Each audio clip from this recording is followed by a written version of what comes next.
नमस्कार दोस्तों, कैसे हो आप लोग। आज हम इस वीडियो में परसेंटेज चैप्टर से आगे क्वेश्चन प्रैक्टिस करेंगे। जो लास्ट वीडियो में हमने क्वेश्चंस किए थे यहाँ तक, इससे आगे देखो भाई। If A salary is 60% more than B, यहाँ पे सैलरी वाला ये टाइप अलग आ गया है कि ए की जो सैलरी है वो बी की सैलरी से 60% ज़्यादा है। Then what percent B salary is less than A. तो ये तो ईजी है। 60% का फ्रैक्शन क्या हो जाएगा मेरे भाई, तो ये हो जाएगा 2 3 6 2 5 10 3/। ए की जो सैलरी है वो 60% ज़्यादा है बी की सैलरी से। तो बी की सैलरी अगर 5 है तो ए की जो सैलरी है वो कितनी परसेंट ज़्यादा है, 60%। तो 5 में 3 जोड़ें कितना हो जाएगा, 8। 5 और 3 8, ठीक है जी। तो ए की जो सैलरी है वो बी की सैलरी से 60% ज़्यादा है। Salary 60% more than the B salary. तो बी सैलरी जो है वो कितनी लेस देन है ए की सैलरी से। तो बी की सैलरी लेस है भाई 3, किसकी सैलरी से, 8। बेस लोगे 8 इंटू में 100। अब जो ये पॉइंट में कटेगा काट दो भाई, इसको 2 से काटोगे 50 यार, 2 से काटोगे 25 और 2 चौके 8, 2 आ जाएगा यहाँ पे। तो 25 3 75, 75 को 2 से काटोगे 2 3 6 और 2 7 14 और ये आ जाएगा भाई इस क्वेश्चन का आंसर। 37.5% इस क्वेश्चन का क्या हो जाएगा। उसके बाद ये क्वेश्चन, द इनकम ऑफ ए की जो इनकम है वो 24% मोर देन है इनकम ऑफ बी। 24% का पहले तो बना लो फ्रैक्शन। तो 24/100 करोगे तो भाई 2 एकम 2 2 दूनी 4। वैसे इस तरह से नहीं करना आपने, पूरे बड़े नंबर से काटना होता है, लेकिन कोई बात नहीं भाई। 2 6 12 और 25, तो ये आ गया इसका फ्रैक्शन मान। अब ध्यान से पढ़ो, ए की जो इनकम है वो 24% मोर देन है बी की इनकम से। तो ये ए हो गया, ये बी हो गया।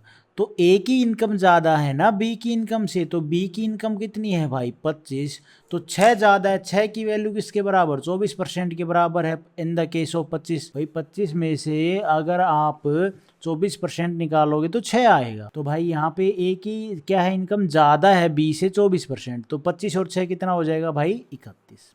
By what percent then B is less than the income of A. तो कितने परसेंट जो ए की इनकम है वो लेस है, सॉरी बी की जो इनकम है वो लेस है ए से। तो बेस क्या लोगे, बेस लेंगे हम 31, क्योंकि बी की इनकम पूछी ना। By what percent income of B less than the income of A. B की इनकम कितनी लेस देन है ए से।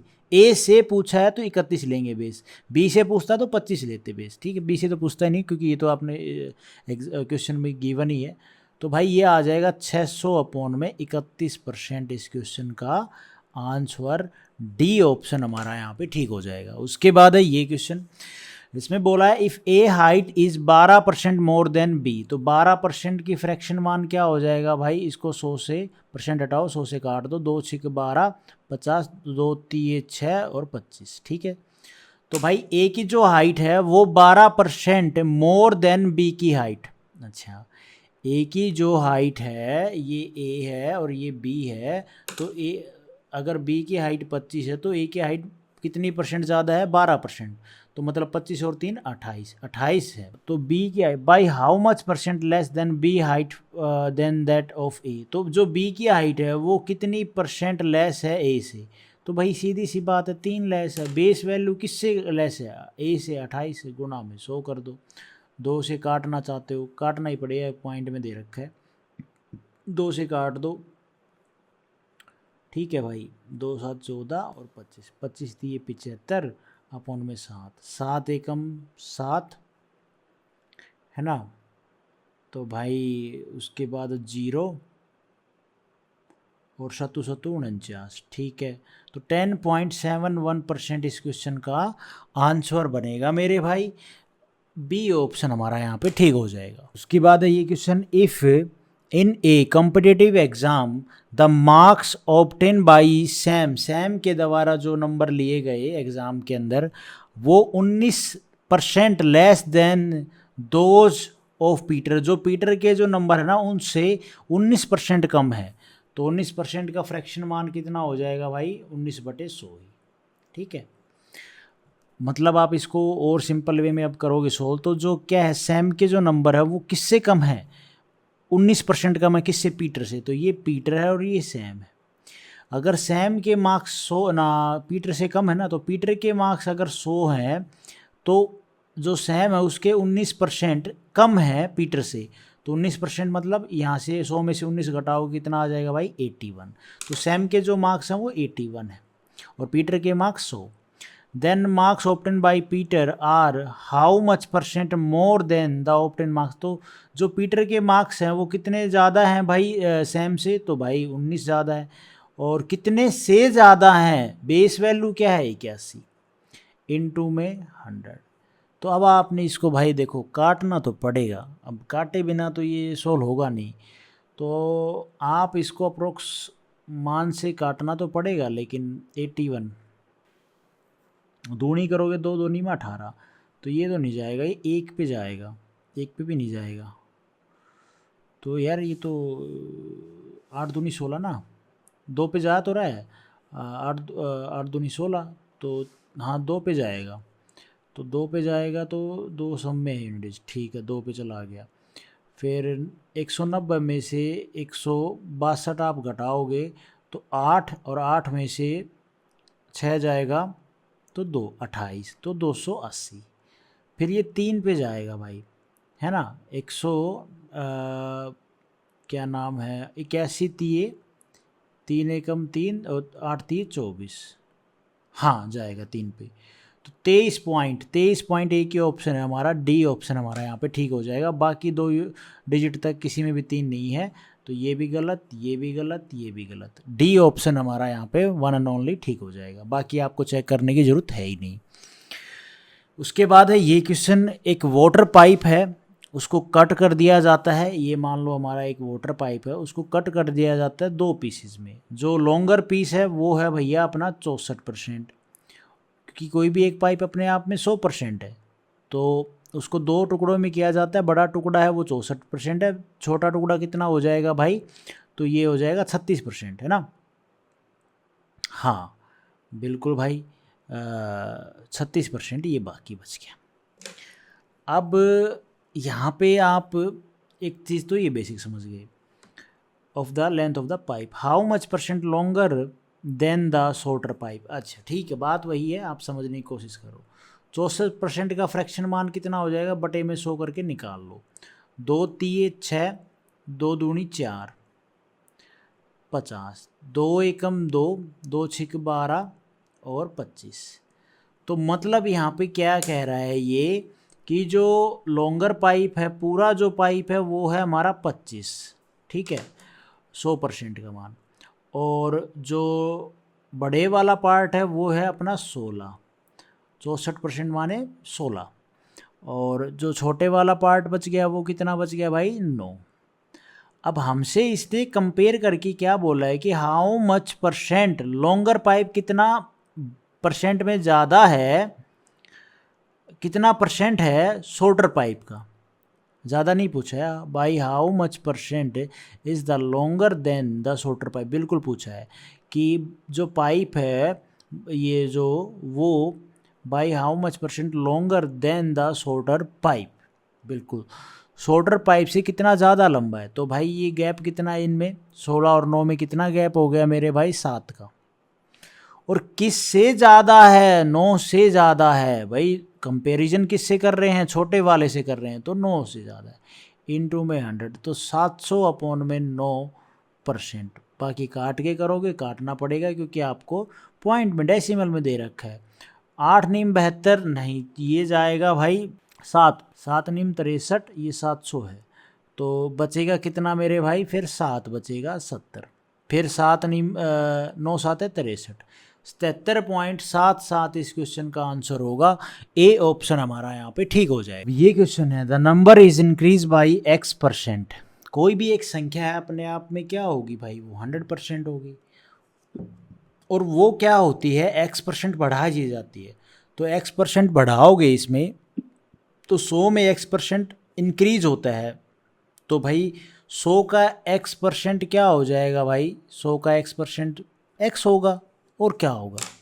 तो इसमें 100 में एक नंबर है 100%, उसमें x% क्या है बढ़ा दिया जाता है।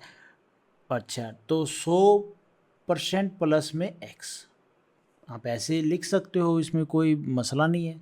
तो वो इसने फिर आगे क्या बोला है, to get back the original number it is to be reduce by, तो कितने से रिड्यूस करना चाहिए भाई। सबसे पहले बेसिक चीज़ समझो, कोई भी एक नंबर अपने आप में 100% है, उसमें उसका 100% का x% क्या क्या हो जाएगा भाई, तो x हो जाएगा, सीधी सी बात है। हम बोलें कि 100% है, उसका 10% कितना हो जाएगा, तो 10 हो जाएगा। 100 में का 8% कितना हो जाएगा भाई, 8 हो जाएगा। तो ऐसे ही 100 का x% x हो जाएगा।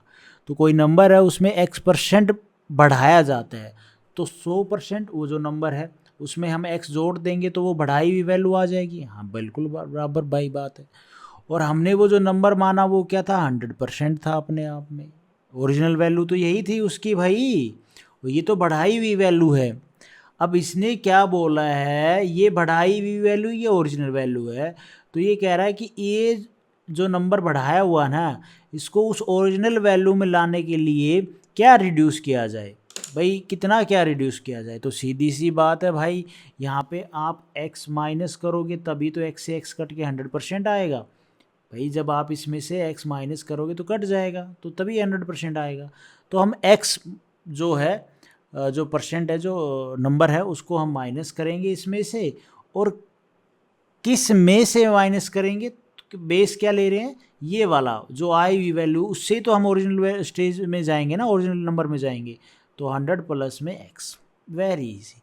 अब परसेंटेज के लिए तो भाई आपको 100 से मल्टीप्लाई करनी पड़ती है।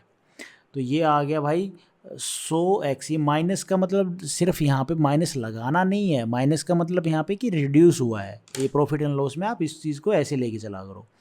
तो 100x अपॉन में 100 प्लस में x%, इसको ये है आपने कितने से रिड्यूस करना पड़ेगा, ठीक है, उसकी ओरिजिनल पोजीशन में जाने के लिए परसेंट वैल्यू बताई है ये।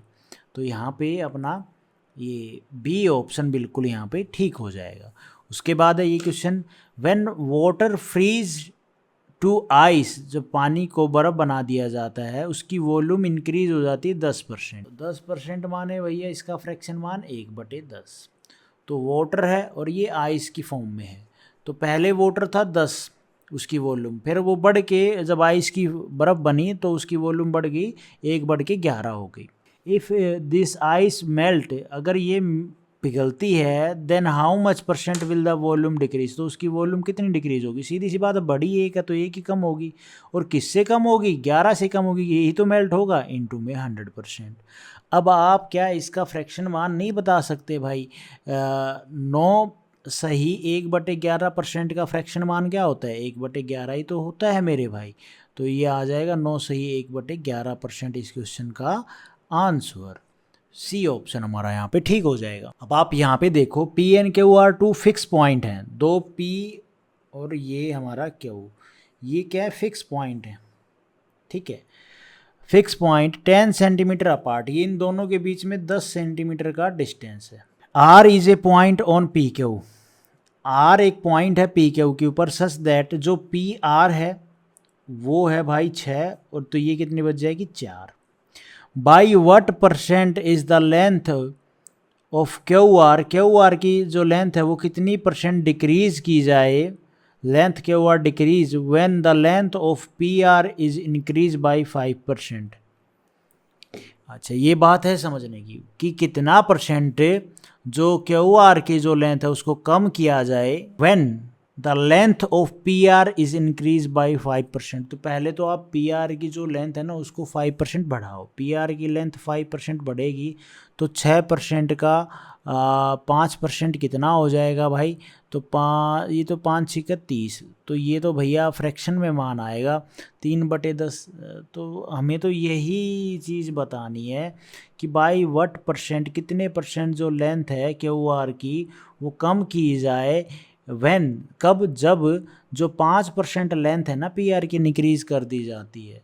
तो अगर आप इसकी सीधी सी बात है भाई, ये टोटल लेंथ इसी दायरे जो एरिया है पी क्यू के बीच में जो लेंथ है इसमें ही हमने ये काम करना है।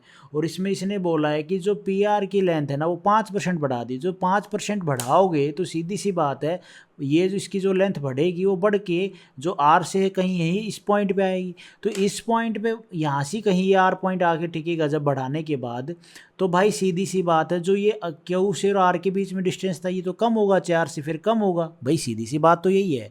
दोबारा मैं बता देता हूँ, ये लेंथ है ये 10 सेंटीमीटर की है और यहाँ पे ये आर पॉइंट है, इसने बोल दिया ये 6 है ये 4 है, तो फिर ये बोलता है कि ये जो लेंथ है ये 5% बढ़ा दी जाती है, तो 5% बढ़ाओगे तो भाई 6 से कुछ वैल्यू ऊपर ही आएगी भाई, तो वैल्यू ऊपर आएगी तो आर कहीं ही आएगा, तो भाई ये वैल्यू ऊपर आएगी, दायरा जो है वो इतने में काम करना है, तो सीधी सी बात है इसकी लेंथ आपको कम करनी पड़ेगी, तभी ये बढ़ी है और ये कम होगी तभी तो टोटल 10 बनेगी।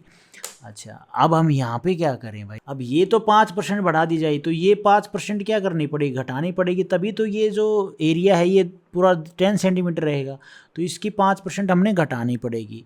तो भाई साहब आप एक बात बता दो कि इसकी 5% घटानी पड़ेगी ना, तो 6 गुणा में 5% ये तो बढ़ा दी, और अच्छा अपोन में 4 डालो मेरे, क्योंकि इसकी मल्टीप्लाई करोगे परसेंट में तभी तो जो मान आएगा निकल के, ठीक है। तो कितना मल्टीपल हुआ भाई ये 6/5, ठीक है, तो इसमें भी 6/5 इंटू में, ठीक है, इंटू में है ये, अपोन में ये 4 कर दो तो आपका रिजल्ट आ जाएगा।